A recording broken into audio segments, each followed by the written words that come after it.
Welcome to Follow Your Process. I'm your host, David Andres. On this podcast, we discuss business and life topics. We answer questions. We tell a whole lot of stories so that all viewers can achieve their desired outcomes sooner. This podcast, I'm pleased to announce, is sponsored by David Benegas Art. You can visit benegasartmerch.com. And David is known for taking a photograph and converting it into his form of art. You can commission David with any photograph you have, or you can buy his existing artwork. And you notice that our logo is a piece of David Benegas art. In the coming months, I'll be in Miami for 2 weeks, broadcasting live from the studio as we exhibit and show how he follows his process in making his art. On today's episode, I am so pleased and excited to have a long friend of mine, Bill Biamonte from Sulfcrete. Welcome, Bill. Pleasure to be here with you, Dave. It's very exciting. Yes. And I'm going to give a little history. Bill and I met in 2013 when he did an application to the Clean Tech Open, which is a national contest of young entrepreneurs that goes into the Clean Tech Open. And it's a contest over a number of months. And each region then has a winner, and the regional winners go to the national, and then they select a national winner of the business. And each of these entrepreneurs needed some assistance from various people in business. And I volunteered myself as a business development generalist. There was attorneys involved, accountants, invention, technical IP people. And we all got together at a social, and we had some hors d'oeuvres and cocktails. And all of the owners in the room knew of our bios. They'd seen who we were, what we did. And I was approached by Bill Biamonte, and he said, "Dave, I'd like to have you on my team." So I said, "Yeah, no problem, Bill. What do you got?" And so we ended up spending 6-8 months, 2, 3, 4 hours a week. We joined forces with a number of other wonderful people we're still friends with. And that was back in 2013. And I'm pleased to say that Bill came in second in New York. We did not win the championship, but we did get some second place recognition. So, Bill, maybe you can share a few words about that process, how you joined the Clean Tech Open, and what your experience was. Well, after we did the technology transfer agreement with Brookhaven National Laboratory, one of the things that they suggested to us that there was a clean energy business incubator out of Stony Brook University on Long Island. And there's a great guy that leads that. His name's Dave Hamilton, and he has a couple of really good staff members that are really, really supportive and helpful. And they've been a tremendous help for all the startups they work with. So they suggested to us the Clean Tech Open, and I applied, and they accepted me right away. So I thought it was a good opportunity. We were very early in our working. We were taking something out of a national laboratory and working on the commercialization part of it. So we weren't as far along as other people in the Clean Tech Open, but we did fairly well, and we generated a lot of buzz and a lot of interest. Yeah, and the beauty of the Clean Tech Open is they don't care what stage you're at. They'll accept you at any stage. And I was excited about your project because you were at such a young stage. And that's 7 years ago. And we're going to talk about this a little bit later. But it's been a 7-year slog through the dirt and grinding and making sausage. It's not just the idea of green sulfur concrete, which is amazing. We're going to get into that. But it has more to do with the hard work and the milestones. And I'm going to let you talk about that a little bit later. What I'm going to do now is share my screen, and we're going to watch a 2.5-minute video where Bill introduces his entire project. So bear with me. I'm going to share the screen. And we are going to, here we go.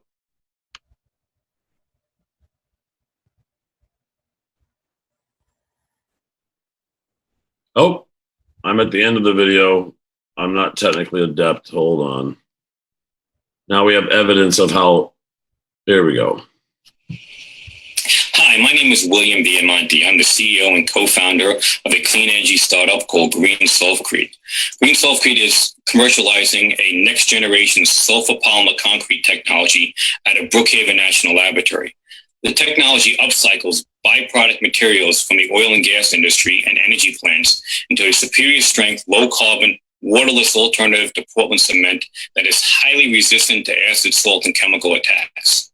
The customer problem we're addressing is the cement industry and the concrete industry is under siege from government regulation for reducing greenhouse gas emissions. The problem, you make 1 ton of Portland cement and you release 1 ton of carbon into the atmosphere. It is 5% of the world's greenhouse gases. They also use tremendous amounts of water in the production, and they are looking to extend the life cycle of their material for greater sustainability.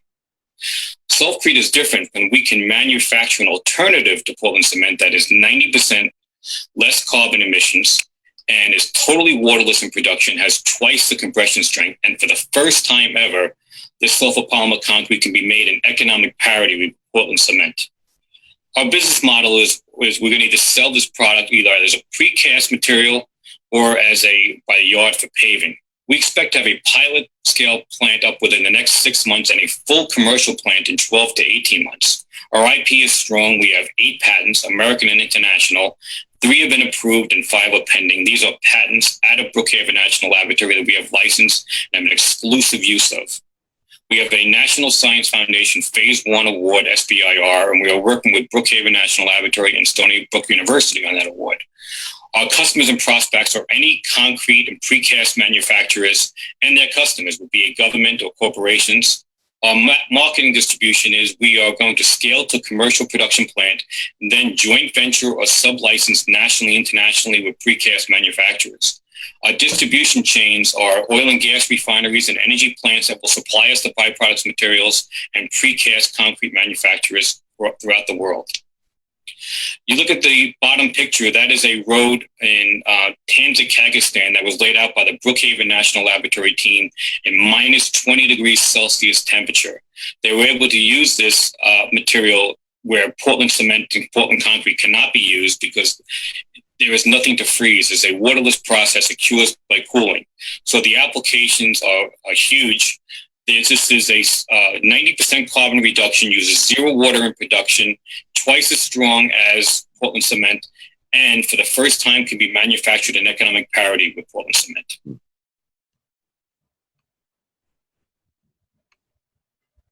So, my goodness, what a great summary. And I think you remember back to when you had to say all that and practice all that. How long ago was that?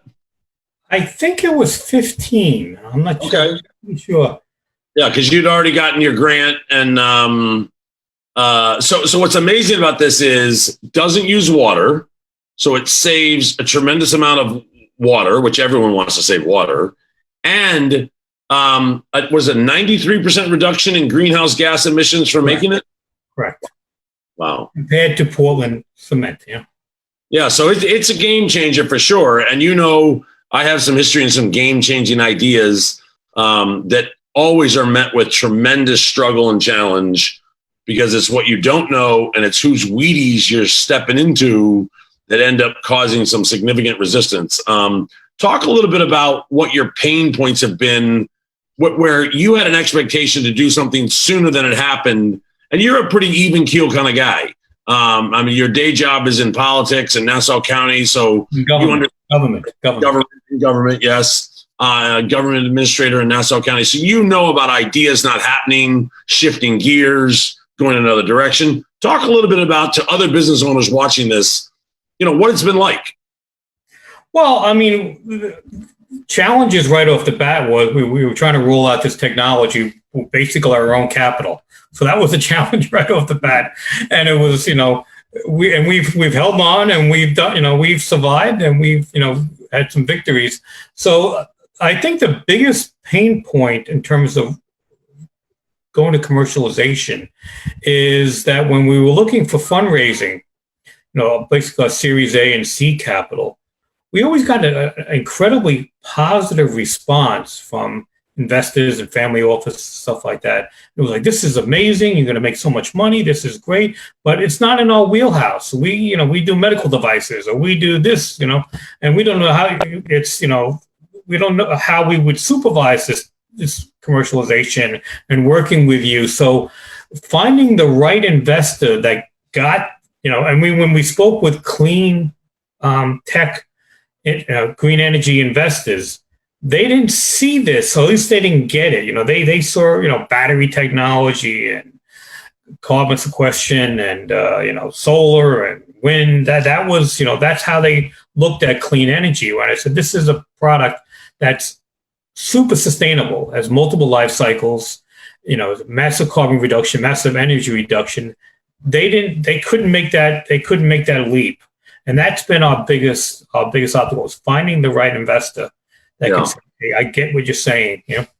So one of the other things that comes to my mind, have you had any interest from an end user saying, hey, I'd really like to get some of that to use in my yes. XYZ? We've had conversations with Caltrans out in California. They said that once we were ready to go and we were up in commercial production, they would enter into pilot plant agreements with us. Lawrence Berkeley National Laboratory out in California was interest. We had interest from a major precast manufacturer on Long Island that wanted to work with us on getting product out there and getting it spec'd and certified. And they already do a lot of business with state and New York, New Jersey, MTA, Big 8, Con Edison, big outfits like that. They do a lot of work with them. And, I think that's going to be the easy part, because each agency like Caltrans or New York DOT or New Jersey MTA, they have what's known as a new materials division, where you bring them a product. Say, okay, here, I got a new Jersey divider, right? And it's going to be better than anything. It's twice as strong as anything you have. It's, it uses less rebar, zero water. It's a major carbon reduction. It can be easily repaired if it's ever damaged, And okay, so take it, and they would take it and just go to town with it. They'd freeze store it, they'd age it, they'd, do everything they could to try to see if the product would hold up. And that's an ongoing process. So that's the second step after we roll out our commercial plant. Yeah. Got it. So are these plants mobile? Could you create a mobile plant that moved from site to site maybe? Absolutely. We can absolutely create a plant like that. And that's one of the conversations that we have. The way we spec'd it could fit in one, maybe two tractor trailers that we could just easily load and unload. Could you bring that to a particular job site so that the actual manufacturing plant was at the actual job site, which would also reduce the carbon footprint of the site, because you're not driving the trucks down the road to bring it. Right. Correct. Nice. Right. Like when conventional, precast manufacturers or road pavers, they have a process. They bring Portland cement in from somewhere. They don't manufacture it. So that's a huge travel. A lot of Portland cement coming from Canada right now. So you have a major carbon footprint there. And then they mix it up and they heat it, they mix it up and add aggregate, and they create cement, take the cement and create concrete with it. What we do in our process, we take some byproduct materials from oil and gas refinement and other technologies, basically sulfur, fly ash, an organic modifier, and some sand. And we create sulfur polymer cement. And we actually can do it right then and there. And the sulfur polymer cement is so strong in cement form, mortar form, without any strong aggregates. It's 9,000 PSI, which is off the chart. You add some good aggregate to it, you're looking at about a 30% increase. So this is material that is super strong. So you're not using any Portland cement in the product? Zero. No. I mean, Portland cement, you're beneficially reusing a waste product as well. Right. And it's one thing that we're very excited about. I've read a lot of material on, the whole concept called cradle to cradle. Upcycling. It's Jim McDonough. And he has like two definitions for upcycling. Upcycling, recycling is you take some old tires and you transport them, you put them through a shredder, and you make garden mulch with it. That's what recycling is. You take a material and really add no value to it. What upcycling does is it has two definitions. You do something to it, you take a waste material and make it inherently more valuable, or you take a waste material and you bring a societal benefit from upcycling that material. Sulfcrete does both of those. We take a waste material, creates the value tremendously, and brings societal benefit because we have a low impact manufacturing, zero water, near zero carbon. It's going to be recyclable and reusable over and over again, and it's going to last almost forever. Right. So that's amazing. Can you talk a little bit about the history of how this all got started? I think back in the Vietnam War when they were trying to do the same thing with DOD. Yeah, going back to the Roman days, they would make sulfur concrete, and what they would do is they would melt sulfur and they would let it harden, and it was like a hard material. But they would use it to fill gaps and stuff like that over their stones. But going back to the Vietnam War, what the Army was doing, they were hauling around big 100-pound bags of pure elemental sulfur. And because the sulfur had a low melting temperature, and they would start like a fire in a jungle, and they'd melt some bags down and make a makeshift helicopter pad right there in the jungle, which is, because, the jungle is soft, it's moist, it's not a perfect place to be landing a helicopter. They use it for medical evacuation. The problem that they had was that pure elemental sulfur, when it went from a liquid back to a solid, it went back in stages. And the last several stages, it crystallized. So what they had was a very hard material, but the crystallization, it couldn't take hard impacts. And it wasn't brittle to the touch, but a helicopter landed on it the wrong way, it's going to compromise it right away. So the Army turned around and said to the U.S. Department of Interior, and specifically the U.S. Bureau of Mines, find a way to make this work. So they spent years and a lot of money, and what they were able to do, the scientists at the U.S. Bureau of Mines, they were able to find a way to modify that chain reaction, and that's the key word of this technology, the modifier. They were able to add a highly reactive material called dicyclopentadiene. I'm going to call it DCPD from going forward. DCPD. And what that allowed was the sulfur returned from a liquid to a solid in one phase without crystallizing. Wow. In a thermoplastic reaction. So what happened was when it polymerized, it grabbed everything around it, made this super strong material that they found had these incredible properties that, very low permeability, which means water wouldn't absorb into it and nothing would leach out of it. It had incredible freeze-thaw resistance. It was twice as strong as regular concrete, and in terms of across the board, compression, tensile, flexural, everything else.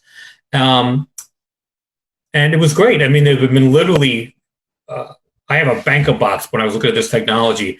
There's been, I don't know how many different government papers, industry papers, academic papers on the value and the performance, high performance of sulfur polymer. So listen, I know many people watching are going to be very curious. I'd like to ask you to email me the links to the two upcycling, the two concepts of upcycling, and also to any technical paper you might have, and I'll post those on Follow Your Process as links so that people can read those.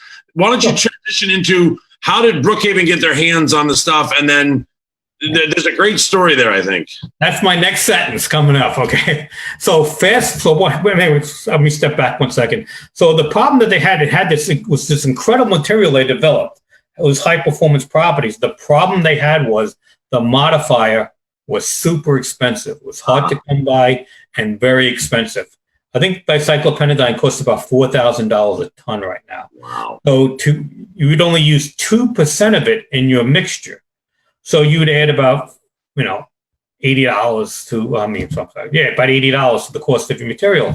And, in terms of your material cost, that's a lot, that's almost more than doubling the material costs of the concrete material. So it didn't have the ability to scale into a wide market.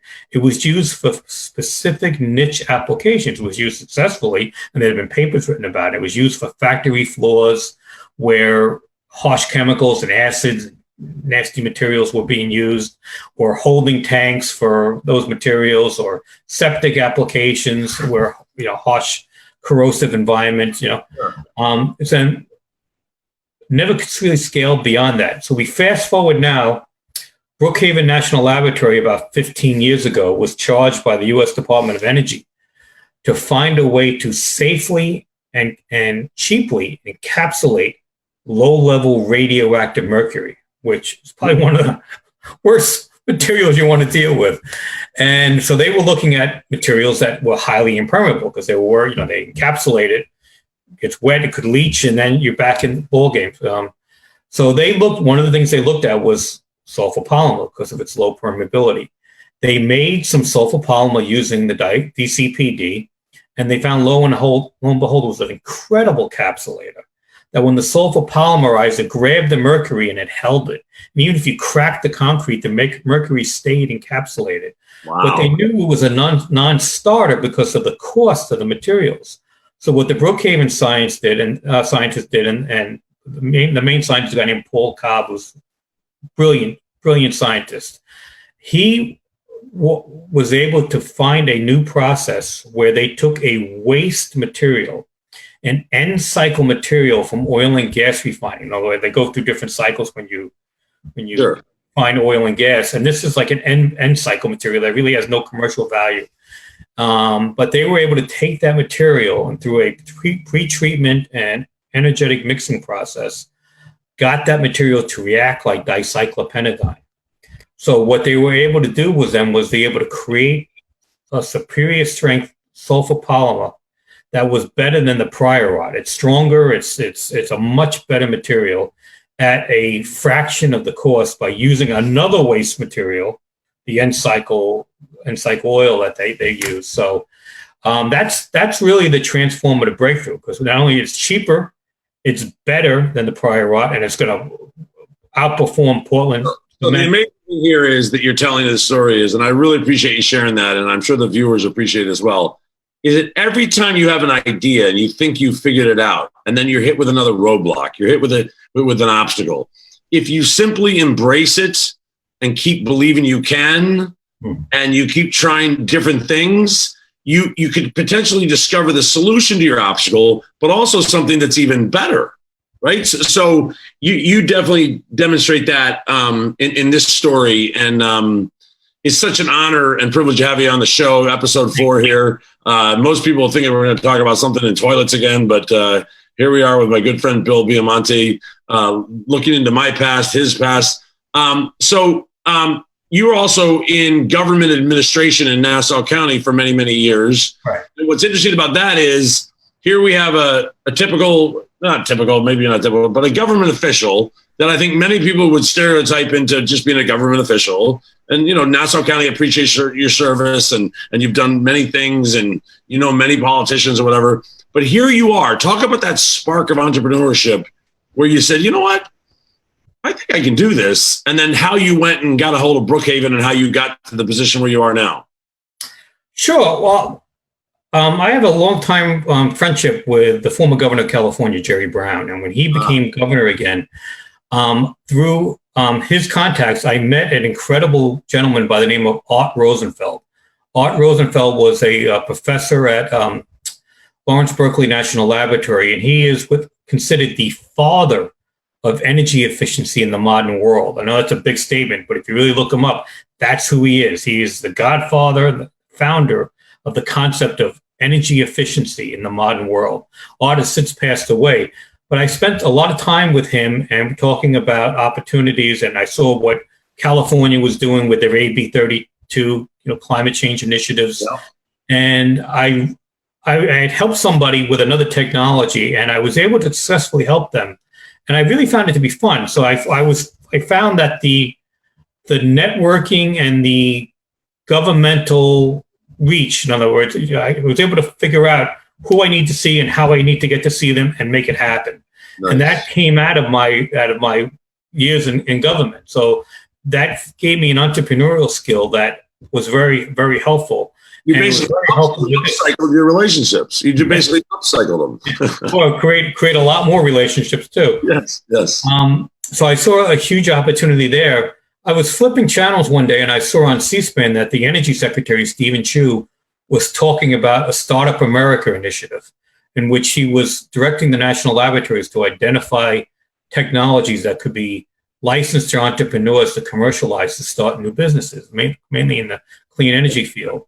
So I went on a couple of portals, and it was, they were basically scientific abstracts. I was like, what does this even mean? Tough to read, yeah. So a good friend of mine we reached out to Brookhaven. The technology office invited us in, and they started describing different technologies. They had some solar, some battery, and it all sounded interesting. Then they mentioned sulfur concrete, and I admit I wasn't aware how high impact cement production was in this country. You know, for every ton cement you make, you put a ton of carbon in the atmosphere. It's as bad as it gets.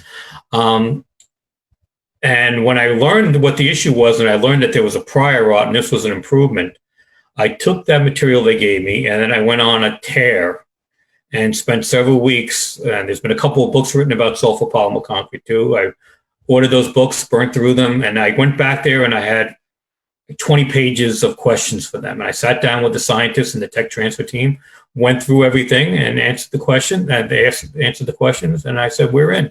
Let's do this." And that's where we are. Look at that. We optioned the technology. We had the option for about a year and a half, and then we entered into a full technology transfer agreement with them. So, you know, one of my favorite influences, Gary Vaynerchuk, Gary V, a lot of people know him, and he talks about clouds and dirt, right? And the idea is a cloud idea for sure. I mean, it's just amazing, right?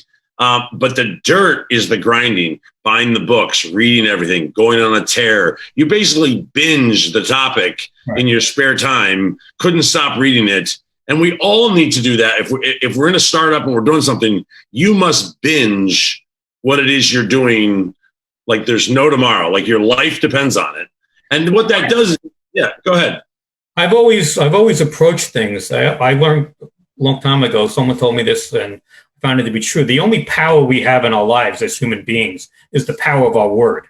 And if we declare ourselves, I'm going to commercialize Sulfcrete, or I'm going to do this, I'm going to do that. If every thing and action that we do from that point forward is not in harmony and in concert with that, then we're not real. We're just artists. And so if I do something, I'm all in. Gary talks about being 16 years old, working in his dad's liquor store, and he worked there for at least 15 or 16 years. He didn't own it. He got paid $30,000, $40,000, $50,000 max, right? He didn't go on vacation. He didn't buy a watch. He didn't buy a car. He saved his money, right? And then he left after 16 years with no equity, didn't own anything. He'd grown it from 3 to 60. So he does have some, you know, he did Wine Library TV and everything else. But then he started on his own at that point, and then took, you know, his investments and did whatever, and then has recreated himself again. So he talks about this, and I feel the same way. It's actually the grind and the hunt that I get the most satisfaction out of. It is not, yes, do you want to achieve certain goals and the milestones and get a grant? I'm sure it was great that day when you got the $1.1 million grant and you received 1.2. 1.2. Sorry for that other 100. And then that was a good accomplishment. But then you know what it was the next day? Right back to work. Yeah. You got to go right back to work and grind. And I'm really thankful that you and I have reconnected recently. Maybe tell a good Jerry Brown story, political stuff like that. You've told me so many great stories about Jerry over the years. If you got I'm not sure this is the right place for it. Yeah. Okay, well then we can wait on that. We can wait on that. All I can tell you is he's been a mentor of mine, and one thing I can tell you about Jerry Brown, every time, even when I was growing up, when he was first governor in the 70s, what I found fascinating is every time I read anything about him, I always learned something new. And what I found too was I would read about him in a magazine, and he'd be talking about a topic, an issue. And 6 months later, that issue would blow up and become a major issue in the country and the world. And he had the most incredible foresight of being able to see the long range of issues. And again, one of his main things is climate change. I mean, him and Rosenfeld were one of the main, Rosenfeld and Brown together as a team, him as the governor and Rosenfeld with the concept of energy efficiency. Brown was the one who actually put that in place in California. So all these high energy standards, California, per capita, if you look at its energy use, has flatlined for the last 20 years, whereas every other state has gone up in a curve. And there's a scientific definition for that phenomenon. It's called the Rosenfeld Effect. And when Jerry and Art were together, they're the ones that said, okay, you know, refrigerators in California have to be 25% more efficient, have to weigh less, they have to last longer, and you know, and that became, you know, the goal, the Energy Star standards and everything else that left California, spread across the country, and spread across the world. Wow. You know, I just recently ran across a new law, I think Newsom passed, where you have to take 75% of the organics that are going into the landfill right now, and you have to get them out of the landfill. Right. So whether it's food waste or yard waste, anything organic, because the organic stuff in a landfill creates methane as it digests, right, which then they have to manage the methane. And so it's a greenhouse carbon reduction initiative to say to the garbage industry, you have to get the organics out of the waste stream. It'll be interesting to see what happens with that. Well, interesting with that too, because a little bit different from organics. One of the benefits of Sulfcrete is you take conventional Portland concrete. Say you lay out a parking lot at a Target or whatever, and something goes wrong. There's a problem with it, and they jackhammer it, and it's going to a landfill. Because it's, you know, it's cured, it's solid. Maybe you could break it up and make some cheap aggregate out of it. Sulfcrete, we could take this material, jackhammer it up, put it in a truck, bring it back to our plant, melt it down, and reuse it over and over again. So that 93% carbon emission reduction is repeated and repeated and repeated. Yeah? And you can pour it in the cold of winter, right? You can put it in a mixer truck that's heated, and you can deliver it and pour it in just about any cold temperature. Right, any cold temperature. I think it goes up to about 40 below Celsius. So that's really cold. And, you know, we've been talking to some people in the Middle East. You know, their most expensive cost is water when they're doing projects, because water is scarce there. Sure. And when they say they do a walkway or they do a rotunda in front of a building or something like that, you know, it's so hot there. They got to sit there and have water constantly spraying on this thing. Wow. Just so the top doesn't cure so much faster than the bottom. Right. We can go to the hottest part in the world or the coldest part of the world and lay this out any day of the week, any time of the year, and it cures by cooling. There's no water. Wow. So you wouldn't use water to make it. You wouldn't use water to apply it. And the coldest temperature, it's going to be fine. It's going to cure as a solid piece. So, you know, I say this all the time. All I want is an invitation to the after party of the ribbon cutting ceremony. Right. All right. You got it. So as long as I can get on that list, I'll show up wherever that ribbon cutting ceremony is, and congratulate you. I'll probably take a selfie too. Everyone knows I take selfies. But let's talk a little bit about what you need now moving forward from where you are today. I think you said you have 2 plants. One's on some Caribbean island, and then the other one's in Queens or something. We have 2 plants proposed. Okay. What does it look like moving forward? Like, if you looked out 6 months or a year, what would be a desired outcome you would want to accomplish, and how are you imagining getting there? Well, I mean, there's a lot of interest from users and sulfur producers, and I've had sat across the table from somebody and said, "Listen, I love this. I'm not going to build your first plant. You got to build your first plant. I'll finance the next 30 once you're going." So I think the big leap is going to be when we're actually have a plant up and running. We're actually manufacturing products that can be specced and treated. So from today, if you had the right guy that gave you all the money, how long would it take to order that equipment, site it, get it done, up, and now producing? How long would that take? It'd be a matter of months. Okay, so a couple of months. Right. Go ahead. Okay. And then a particular plant produces how many tons of this a day? I don't understand how to size a plant. Is it cubic yards or is it tons a day? How does it work? Well, I mean, it's one and the same. It's just a different measurement. But we had a huge asphalt equipment manufacturer. They were working with us along with Brookhaven and a commercial partner we had on Long Island. And they designed us a really full-scale plant that could kick out incredible amounts of material. It's like a double-barrel mixer. It's, incredible. And they designed the plant using existing asphalt and concrete equipment that already exists that's going to be slightly modified for our use. So for us to build a plant, there is no technology leap that has to be made. Okay, so it's already off the shelf stuff that's there. Slightly modified. Yeah, slightly modified, but that's the secret sauce that you guys do, whatever. So that means that equipment's readily available, new or used. And then how much is that plant you're imagining? And we don't know the size of the equipment, whatever. Is it $1 million? Is it 5 million? Is it 20 million? Like, what is it? The full scale plant, I think the full scale plant, the equipment costs were about $1.7 million. And they told us that when you build a plant, you should at a minimum double the cost for everything else that comes with it. Yes. So we were figuring, $3.5 to $4 million for a full operational plant.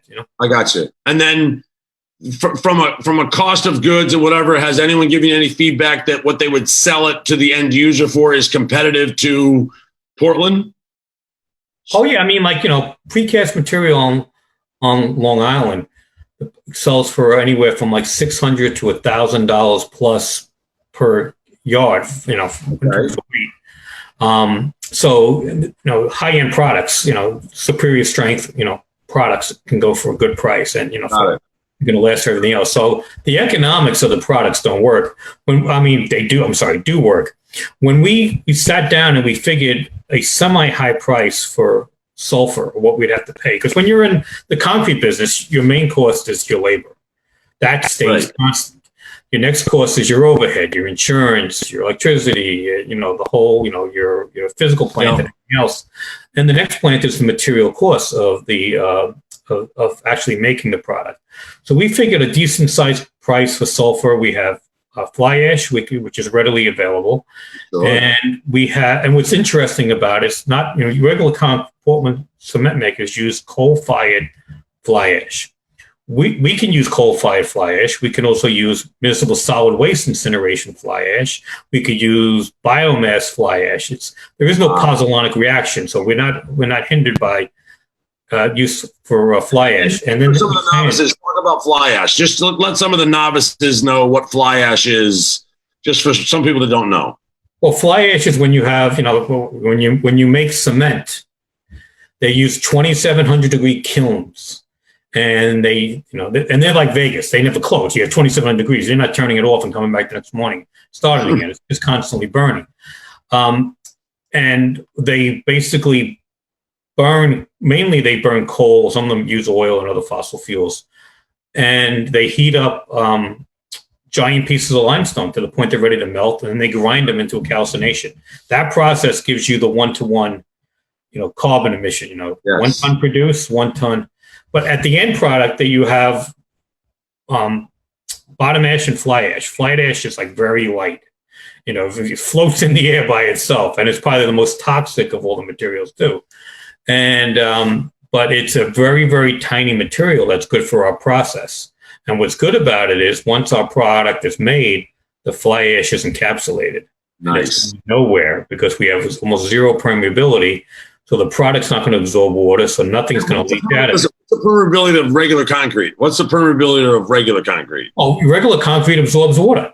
So if you take regular concrete and put it in a container of water and then come back the next day and weigh it, it's going to weigh, significantly more. You can put our stuff in water and come back a year later and it's going to weigh exactly the way you left it. And talk about acid resistance, like when you concrete, one of the biggest applications of concrete is replacing existing concrete. Concrete gets destroyed by what? It gets destroyed by chemicals, acids, and salts. So if we have, a concrete product for curbs, and then when they're salting all winter long, that concrete's slowly being destroyed and eaten. It won't affect us at all. And we feel that one of the best applications for this is the idea of climate resilience